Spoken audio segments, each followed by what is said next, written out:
संतोष देशमुख हत्या प्रकरणात वाल्मिक कराडचा पाय आणखी खोलात। 29 डिसेंबरला विष्णू साठेच्या घरी सर्व आरोपीच्या बैठकीचा सीसीटीव्ही एसआयटीच्या हाती।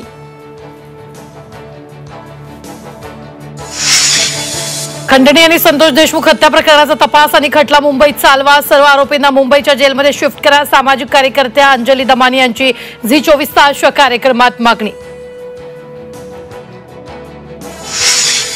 एका रुपयात पीक विमा बंद होण्याची शक्यता। बोगस अर्ज गैरव्यवहारामुळे योजना बंद करण्याची समितीची सरकारला शिफारस। कुठल्याही योजनेत 2-5%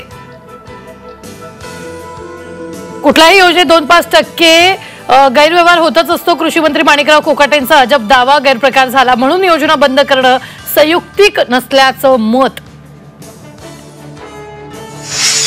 मराठा आरक्षणासाठी मनोज जरांगेचा पुन्हा यलगार। आरक्षणासाठी राज्य सरकारला 25 जानेवारीचा अल्टिमेटम।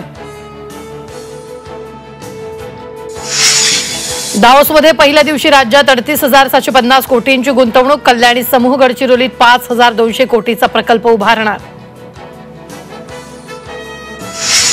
अधिकारांच्या बदल्या करणं हे संजय शिरसाटांचा व्यवसाय। सामाजिक न्याय मंत्री संजय शिरसाटांवर अंबादास दानवेंचा गंभीर आरोप।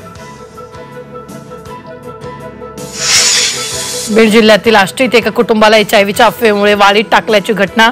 पीडित कुटुंबाची डॉक्टर आणि पोलिसांविरोधात जिल्हाधिकाऱ्यांकडे तक्रार।